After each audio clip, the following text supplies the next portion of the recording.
శ్రీమతి నమః. ఇలాంటి వీడియో చెయ్యాలి అని అనుకోలేదు, కానీ చాలామంది అడగడం వల్ల నేను ఈ వీడియో చేస్తున్నాను. కొన్ని విషయాలు వింటున్నప్పుడు భయం వేస్తుంది, వెన్నులో వణుకు పుట్టింది అంటారు కదా. నేను ఈ వీడియోకి సంబంధించి కొన్ని వార్తలు విన్నప్పుడు నిజంగా వెన్నులో వణికే పుట్టింది. ఒక తల్లిగా భయం వేసింది. నా పిల్లల్ని నేను ఎలా కాపాడుకోవాలని ఎలా ఆలోచిస్తానో అందరికీ అలాగే ఒక చిన్న మాట చెప్పాలనే ప్రయత్నమే ఈ వీడియో. మస్తాన్ అని ఒక వ్యక్తి గురించి సామాజిక మాధ్యమంలో మనం చూస్తున్నాం కదా, వీడియోస్ మీరు కూడా చూసే ఉంటారు. ఈ మస్తాన్ లాంటి వాళ్ళు చాలా మంది ఉన్నారు సమాజంలో. కొంతమంది బయటపడతారు, కొంతమంది బయటపడరు. ఈ మస్తాన్ అనే వ్యక్తిట దాదాపుగా 300 మంది ఆడపిల్లల వీడియోస్, అభ్యంతరకరంగా ఉన్న వీడియోస్ని తీసి హార్డ్ డిస్క్లో పెట్టుకున్నాడట. ఈ ఆడపిల్లలు ఇతనితో సన్నిహితంగా ఉంటూ చాలా క్లోజ్గా మూవ్ అవుతున్న ఆ విషయాలన్నింటినీ, ఆ వీడియోస్ అన్నింటినీ ఆడపిల్లలకి తెలియకుండా అతను దాచేశాడు. తర్వాత ఏమో వీటిని వాళ్ళకి పంపించి బెదిరిస్తే పాపం ఆడపిల్లలు అత్యంత ధీరంగా ఏడుస్తూ మాట్లాడిన మాటలను కూడా కాల్ రికార్డింగ్స్ చేసి అతని హార్డ్ డిస్క్లో సేవ్ చేసుకున్నాడు. 300 మంది ఆడపిల్లల్ని ట్రాప్ చేశాడంటే ప్రేమ పేరిట మోసం చేశాడు. ఇంకా కొంతమందికి కొన్ని పదార్థాలను కూడా అలవాటు చేశాడని, దానికి లోబడిపోయి ఇతనితో స్నేహం చేసి ఆ స్నేహం కాస్త ఇంకాస్త ముందుకు వెళ్ళి సర్వాన్ని అతనికి ఇచ్చేసే స్థితికి ఆడపిల్లలు వెళ్ళిపోయారు అనే కంటే తీసుకు వెళ్ళిపోయాడు అనొచ్చు. ఈ ఆడపిల్లలు కూడా చిన్న వయసు వాళ్ళ, పోనీ తెలియదు అని అనుకోవడానికి, చదువుకున్న వాళ్ళు, ఉద్యోగం చేస్తున్న వాళ్ళు చాలా మంది ఉన్నారు. వీళ్ళు కూడా ఎలా ప్రలోభాలకి లోనైపోయారు అనేది అర్థం కావటం లేదు. ఇలా మోసపోతున్న వాళ్ళలో బాగా చదువుకున్న వాళ్ళ దగ్గర నుంచి ఏమీ చదువుకోలేని వాళ్ళ వరకు ఉన్నారు. ఇలాంటి మృగాలు పశువులను కూడా వదలటం లేదు. మొన్న ఈ మధ్య ఒక దేవాలయంలో కుక్క మీద వాడి ప్రతాపాన్ని చూపించాడు దరిద్రుడు. అలాగే పశ్చిమ గోదావరి జిల్లాలో ఒక గేదె మీద కూడా వాడు చూపించాడు కదా. ఇవన్నీ చూస్తున్నప్పుడు ఎక్కడికి వెళ్ళిపోతున్నాం, ఈ సమాజం ఎటెళ్ళిపోతుంది అని భయం వేస్తుంది కదా. ముచ్చుమరలో ఆడపిల్ల, విజయనగరంలో ఉయ్యాల్లో ఉన్న ఆడపిల్ల, పశ్చిమ బెంగాల్లో ఒక నర్సు. పోనీ మరి వీళ్ళందరూ ఏం చేశారు? ఇప్పుడు ఆడపిల్లలు అంటే ఆ 300 మంది అంటే అతనితో సన్నిహితంగా ఉన్నారు, వీడియోస్ తీశారు, అందుకనే వాళ్ళ కర్మ అని అనుకోవచ్చు. మరి ఈ వీళ్ళు ఏం చేశారు? వీళ్ళందరూ లోకం తెలియని పసిపాపలే, వాళ్ళని కూడా వదిలిపెట్టకుండా కాలరాసేస్తున్నారే. ఎంత దుర్మార్గంగా తయారైపోయారు.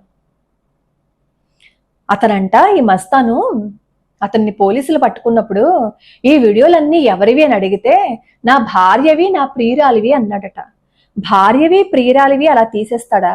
నిజంగా వాళ్ళవే అయితే వాళ్ళు ఊరుకుంటారా? చెప్పు తీసుకుని తనరా. ఎంత దారుణానికి ఒడిగడుతున్నారో చూడండి. ట్రాప్ చేస్తున్నారు. చదువుకోవటానికో లేదు అంటే ఉద్యోగం చేసుకోవడానికో ఆడపిల్లలు వెళ్తారు, వాళ్ళతో నెమ్మదిగా పరిచయాలు పెంచుకుంటారు. ఈ ఆడపిల్లలకి ఏముంది, కాస్త మంచిగా మాట్లాడితే మన దగ్గర ఉన్న విషయాలన్నీ పక్క వాళ్ళతో చెప్పేస్తారు. సహజంగా ఆడపిల్లలు అలాగే చెప్పేస్తారు. ఇంకా అలా చెప్పిన దగ్గర నుంచి నెమ్మదిగా లీనియన్స్ తీసుకుంటారు. అలా లీనియన్స్ తీసుకుని వాళ్ళు మనల్ని బెదిరించడం మొదలు పెడతారు. అలా బెదిరించినప్పుడు కొన్ని పరిస్థితుల్లో కొంతమంది లొంగిపోతారు, కొంతమంది ఎదురు తిరుగుతారు. అలా ఎదురు తిరిగి వీళ్ళు ఇలా చేస్తున్నారని చెప్పి మనం ఏ పోలీస్ కంప్లైంట్ ఇచ్చామో అని అనుకోండి, అప్పుడు ఇలాంటి వెధవలందరి సంగతి బయటకు వస్తుందన్నమాట. ఇతని ఒక్క కేసే కాదు, ఇంకా చాలా కేసుల్లో ఇతన్ని ఇంకా ఎంక్వైరీ చేస్తున్నారు. చాలా కేసుల్లో ఇతను పట్టుబడ్డాడట. అసలు ఎందుకు వీళ్ళు ఇలా మృగాల్లో తయారైపోతున్నారు? ఇతని సంగతి ఇలా ఉంటే, ప్రభాకర్ అని అతని కోసం 3 సంవత్సరాల నుంచి పోలీసులు వెతుకుతున్నారట. మొన్న ఈ మధ్యనే అతను కూడా దొరికాడట. అతను ఒంటి మీద అన్ని టాటూస్ ఉన్నాయట. ఆ టాటూస్ ని డీకోడ్ చేస్తే ఆ పోలీసులకి ఒక ఆశ్చర్యకరమైన విషయం తెలిసింది. విస్తుపోయారట పోలీసులు కూడా. ఆ టాటూస్ లో ఒక చోట అతను కోడ్ రూపంలో ఒకటి రాసుకున్నట్టు. అదేంటంటే, ఇప్పుడు ఈ మస్తాన్ ఎలా అయితే 300 అమ్మాయిలని అలా ఇబ్బంది పెట్టాడో ఇతను కూడా అలాగే చెయ్యాలనుకున్నాడట. అదే టార్గెట్ అట అతనిది. పోలీసులు ఆ కోణంలో కూడా ఇతని మీద వాళ్ళు ఇన్వెస్టిగేట్ చేస్తున్నారు. చూడాలి మరి ఎలాంటి నిజాలు బయటకు వస్తాయో. ఈ ప్రభాకరన్ అతనే కూడా చిన్నప్పటి నుంచి చిల్లర దొంగతనాలు చేసి చదువు మానేసి ఏమీ లేని స్థితి నుంచి 1,00,000 రూపాయలు అద్దిచ్చి అలాంటి ఇంట్లో ఉండడానికి అతను సంపాదించాడు అంటే ఎన్ని ఘోరాలు నేరాలు చేసుంటాడో ఒకసారి ఆలోచించండి. అన్ని ఘోరాలు నేరాలు చేయడం వాళ్ళకి ఈజీగా అయిపోయింది. ఈజీ మనీ, ఈజీగా డబ్బులు సంపాదించడానికి అలవాటు పడిపోయి, కొన్ని పదార్థాలకి అలవాటు పడిపోయి వీళ్ళు ఏం చేస్తారు అంటే ఇంకా వాళ్ళకి ఏదో కావాలని ఆడపిల్లల్ని టార్గెట్ చేస్తున్నారు. పశువుల్ని వాళ్ళు ఇబ్బంది పెడుతున్నారు, ఆడపిల్లల్ని కూడా టార్గెట్ చేస్తున్నారు. ఇలాంటి కోవలాకే చెందిన అతను ఇంకొక అతను దేవనాయక్ అని, అతను అమాయకంగా కనిపించే ఆడపిల్లల్ని ట్రాప్ చేస్తూ ఉంటాడట. ఒక సాఫ్ట్వేర్ ఇంజనీరు హైదరాబాద్ లో ఉద్యోగం చేయడానికి వచ్చి అమ్మాయి ఏమో విమెన్స్ హాస్టల్లో ఉందిట. ఆ విమెన్స్ హాస్టల్లో ఉన్నప్పుడు రూమ్మేట్స్ ఉంటారు కదా, ఈ అమ్మాయికి ఒక అమ్మాయి పరిచయం అయిందిట, ఈ సాఫ్ట్వేర్ ఇంజనీర్ అనూష అనే అమ్మాయి. ఈ అనూష అనే అమ్మాయికి దేవనాయక్ అనే అతను పరిచయం అంట. ఈ దేవనాయక్ అనే అబ్బాయి అనూష ద్వారా ఈ సాఫ్ట్వేర్ ఇంజనీర్ కి పరిచయం అయితే అలాగా స్నేహం మొదలైంది. ఒకనొక రోజు ఈ సాఫ్ట్వేర్ ఇంజనీర్ కి ఫోన్ వచ్చిందిట. కొన్ని అభ్యంతరకరమైన వీడియోలు నా దగ్గర ఉన్నాయి, నువ్వు డబ్బులు ఇవ్వకపోతే మాత్రం ఇవన్నీ బయట పెట్టేస్తాము అని. మరి ఉద్యోగం చేసుకున్న ఆడపిల్లకి, అలా చేసుకుందామని అక్కడికి వెళ్ళిన ఆడపిల్లకి ఇలాంటి వీడియోస్ ఉన్నాయి అని అనగానే ఎందుకు భయపడింది? ఎందుకు భయపడి ఆ అమ్మాయి ఏమో ఈ దేవనాయక్ సహాయం తీసుకుంది? ఈ అమ్మాయి ఏమో ఈ వచ్చిన కష్టాన్ని ఏమో దేవనాయక్తో పంచుకుందిట. వెంటనే ఇతను అసలు నీ కోసం ఏదైనా చేసేస్తాను, నీ కాల్లో ములుగుచ్చుకుంటే నా కళ్ళల్లోంచి నీళ్ళు వస్తే ఇంకా పలుకుతారు కదా, ఒక అమ్మాయిని ట్రాప్ చేయాలంటే ఇలాంటి ప్రగల్భ మాటలన్నీ పలుకుతారు కదా, అలా ట్రాప్ చేశాడు. విషయాలన్నీ ఆ అబ్బాయికి చెప్పింది. నెమ్మదిగా డబ్బులు లాగడం మొదలు పెట్టాడు. దాదాపుగా ఒక 2 కోట్లు లాగేశాడు అమ్మాయి దగ్గర నుంచి. చివరికి తెలిసిన విషయం ఏంటంటే అలా బెదిరింపు కాల్ చేసింది ఇతనే అని. అప్పుడు పోలీసులకు చెప్తే అసలు విషయం బయటకు వచ్చింది. పోలీసులేమో దాదాపుగా 1,80,00,000 ఎంతో రికవర్ చేశారట. కానీ ఎందుకు వస్తుంది ఈ పరిస్థితి? నమ్మడం వల్లే కదా. మనం ఎందుకు నమ్మాలి ఇంకొకరిని? ఇంకొక అతని పేరు మంజూట, పెదనందిపాడు ఆ గ్రామ పరిసర ప్రాంతాల్లో ఉంటాడట. అతని టార్గెట్ ఏంటి అంటే ఈ ముసలి వాళ్ళు, ఒంటరి ఆడవాళ్ళు, అసహాయ స్థితిలో ఉన్న వాళ్ళని టార్గెట్ చేస్తాడట. చేసి వాడి వాంఛని, దరిద్రపు కొట్టు ఆ కోరికని వాళ్ళ మీద తీర్చుకుని, ఇంకా ముసలవాళ్ళు వాళ్ళు వీళ్ళనేం చూడడు, వాడు కోరుకుని తీర్చేసుకోవటం, వాళ్ళ దగ్గర ఉన్న ఆస్తి అంతా దొబ్బేయడం, తీసుకువెళ్ళిపోవటం, వాళ్ళని చంపేయటం. ఇది వీడి పరిస్థితి. ఇలాంటి వాళ్ళు సమాజంలో ఎంతమందో ఉన్నారు. వీళ్ళు మనకి బయటికి కనిపిస్తున్నారు, ఎందుకంటే ఇన్వెస్టిగేట్ చేస్తున్నారు కాబట్టి, కొంతమంది ధైర్యంగా బయటకు వచ్చి చెప్పారు కాబట్టి. ఇలాంటి వాళ్ళు అడుగడుగునా మనకి కనిపిస్తున్నారు కదా. తమిళనాడులో 2 రోజుల క్రితం 8వ తరగతి చదువుతున్న ఆడపిల్లని 3 ఉపాధ్యాయులు ఇబ్బంది పెట్టారట. అసలు వాళ్ళ ఉపాధ్యాయులేనా? పిల్లలకి చదువు చెప్తున్నారా, లేకపోతే కామాంధుల్లాగా ప్రవర్తిస్తున్నారా? ఆడపిల్ల కనిపిస్తే బ్రతకనివ్వటం లేదు. అసలు ఆడపిల్లల్ని బయటికి పంపించాలంటే భయం వేస్తుంది. తిరిగి వచ్చే వరకు గుండెల్లో రైళ్లు పరిగెట్టేస్తున్నాయి. ఉద్యోగం కోసం ఆడపిల్లల్ని బయటికి పంపించాలన్నా భయమే. ఈ పరిస్థితికి కారణం ఏంటంటే చిన్నప్పటి నుంచి మనం మన పిల్లలకి కొన్ని నేర్పకపోవటం. అది ఆడపిల్లైనా మగపిల్లైనా సరే. ఆడపిల్లలకి కూడా వాళ్ళని రక్షించుకునే కొన్ని విద్యలు నేర్పించాలి. రాష్ట్రీయ స్వయం సేవక సంఘ వీటిల్లో ఆడపిల్లలకి ఆత్మరక్షణ విద్యలు ఉంటాయి. కరాటే అను ఇలాంటి ఎన్నో విద్యలు పిల్లలకి నేర్పించామని అనుకోండి, తన్ని తాను రక్షించుకోగలుగుతుంది, ఇంకొకరిని రక్షిస్తుంది, ఎవరైనా ఆపదలో ఉన్నప్పుడు వాళ్ళను కూడా కాపాడగలుగుతుంది. ఆడపిల్లని తీసి పడేయకుండా ఈ తనని తాను రక్షించుకునే విద్యలు ఎలా అయితే నేర్పుతామో, మనం మీద చెయ్యేస్తే ఏం చెయ్యాలి, మనం ఎలా సంస్కారంగా ఉండాలి, మనం బయటికి వెళ్తే ఎవరికి ఏ విషయాలు చెప్పకూడదు అని ఇవన్నీ కూడా మనం పిల్లలకి చెప్పాలి. పిల్లలు ఈ కాలంలో చదువులో పడి మిగతావన్నీ తెలుసుకోలేకపోతున్నారు. మంచి చెడు వాళ్ళకి తెలియటం లేదు. ఎంతసేపు వాళ్ళకి పుస్తకాల నాలెడ్జ్ తప్ప ఈ ప్రపంచాన్ని చదివే నాలెడ్జ్ వాళ్ళకు ఉండటం లేదు. ఆ నాలెడ్జ్ని ఇవ్వాల్సిన బాధ్యత తల్లిదండ్రులుగా మనదే.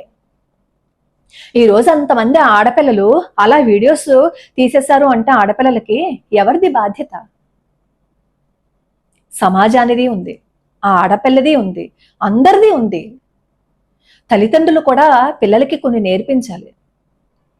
ఎవరు ఎన్ని చెప్పినా, ఏ విధంగా చెప్పినా ఆడపిల్లలు వాళ్ళది ఏంటో వాళ్ళు తెలుసుకోవాలి. ఈ మధ్యకాలంలో కొంతమంది ఆడపిల్లలు అంటూ ఉంటారు, ఆడపిల్లలు తక్కువ, మగపిల్లలు ఎక్కువ, ఆడపిల్లలకే ఎప్పుడు జాగ్రత్తలు చెప్తూ ఉంటారు అని.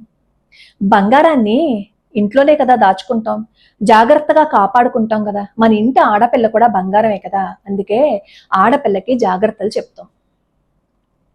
ఆడపిల్ల ఎక్కడికి వెళ్ళినా ఏం చేసినా సూటిపోటి మాటలు అనేది ఎవరిని? ఆడపిల్లనే అంటారు.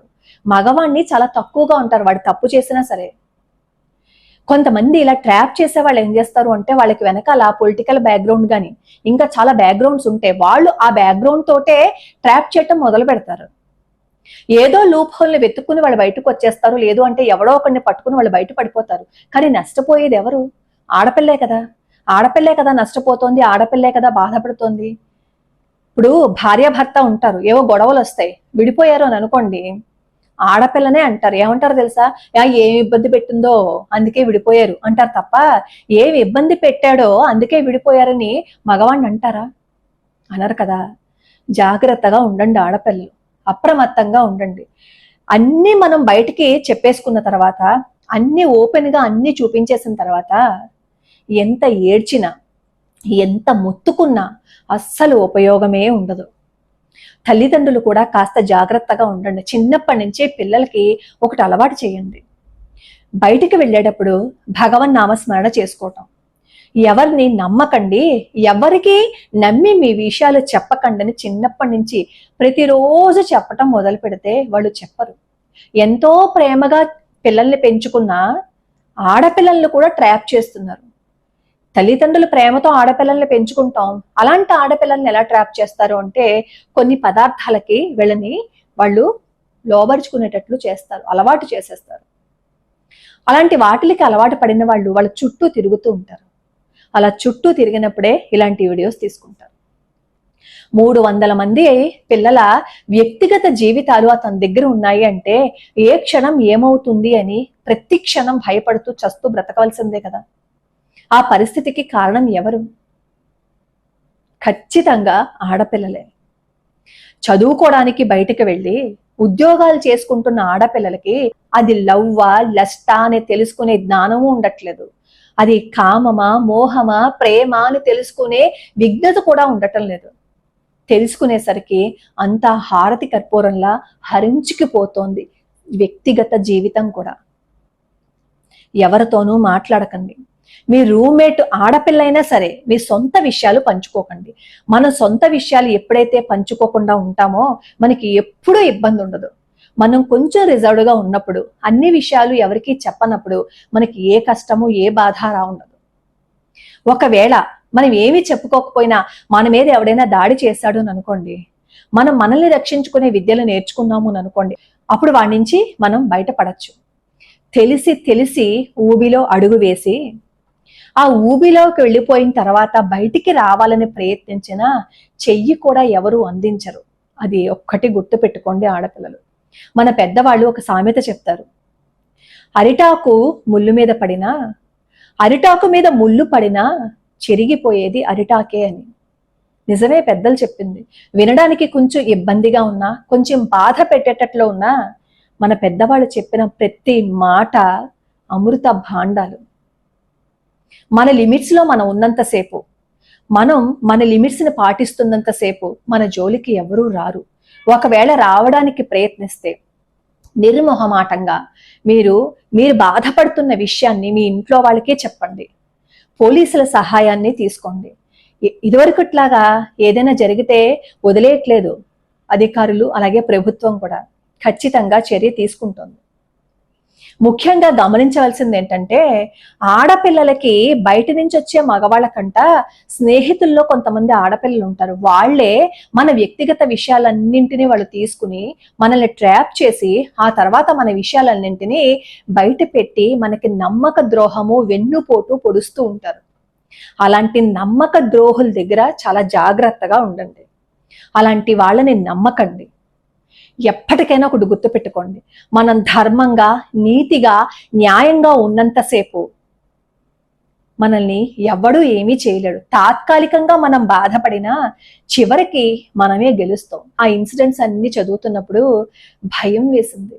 భయం వేసి మీతో పంచుకునేందుకోసమే నేను ఈ వీడియో చేస్తున్నాను. లోకా సమస్త సుఖినో భవంతు, సర్వే జనా సుఖినో భవంతు.